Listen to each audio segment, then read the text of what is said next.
got started when I was a young boy with my father. He used to take us on the summertime. We had to go on the boat and work with him, you know. My dad was a fisherman. My grandfather was a fisherman. 150 years ago. Fishermen are sort of like cowboys. They want to be left alone. They want to fish. That's what they like to do. That's what they're good at. It's in our blood. That's all we know how to do. Unless your family had a lot of money to set you up in business, there was nothing else to do. You know, Biloxi was a sole fishing community, and that was it, you know. Our ancestors worked so hard and to make a living in the seafood industry. I mean, that was backbreaking work back then. There was nothing electric, there was nothing easy. And in the beginning, there was no ice. I mean, if the wind died and your boat was full, you had to shovel everything back overboard before it rotted. That was hard work, really hard work. As long as I can do it, that's how long I'm going to do it. It's just too free. It's just great freedom in it. It's fabulous. All they have to do is see one red sunset in January in Mississippi. It's like all of creation is staring you in the face. And it's just the most gorgeous thing imaginable. It's the most beautiful painting you've ever seen. It's the best book you've ever read. And it's adventure, it's nature, it's art, it's everything. And that's why we commercial fish. It was a life on the water.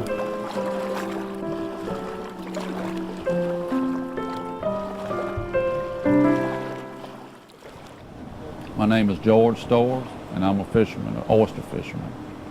Well, my father named me Peter, wanted me to be a fisherman. I'm seventh generation fisherman that I know of. My mother was a historian. I'm Jerry Murphy. I'm a fisherman. Been a fisherman most of my life. Started shrimping when I was 15. Full-time when I dropped out of college when I was 18. I am Park Tangley and Biloxi, Mississippi fisherman. Joseph Smolsich. Been here born and raised right here on Oak Street. For 50 years, been out on the water, shrimp fisherman. Way back, my grandmother was a Beausarge, and the Beausarges are the original settlers in Bayou La Batterie, back by the French, whenever that was. So, been around it all my life, a lot of relatives and kinfolks. My father was a fisherman, and my mother was a seafood worker.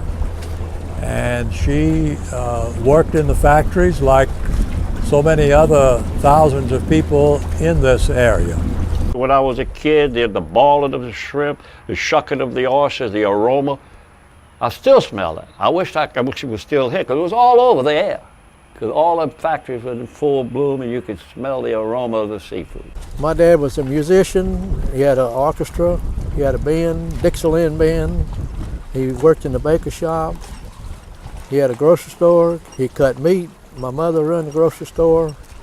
And while he was out of town pelling oysters, selling shrimp, she was working in the market, in the grocery store.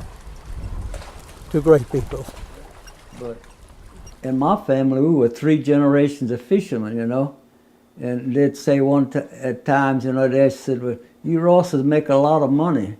I said, yeah, we do, and there's a lot of shrimp, we make a lot of money.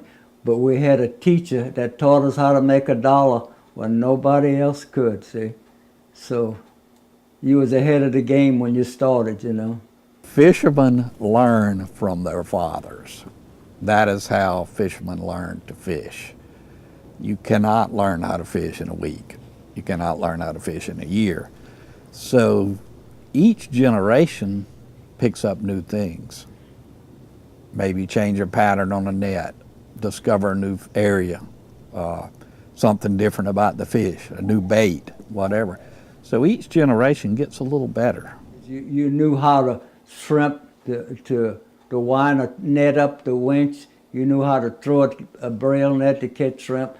You knew everything when you was just 12 years old, 10 or 12, you know. And by the time I started fishing at 15, I could run boats.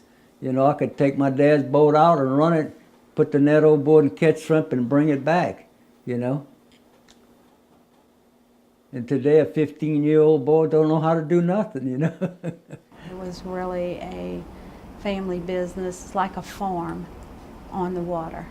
And that is the way we always, fishermen raise their children to be able to take care of themselves, always feed their family, never depend on the government or anyone else. The women did their part, I can tell you, when you'd see down there mixing that big bowl of dressing and frying it all out and having to put it in shells. That wasn't easy. I go crabbing, and then when the shrimp season come in, I go shrimping. I bought a shrimp boat, I had a crab boat, an oyster boat, and I did it all, you know.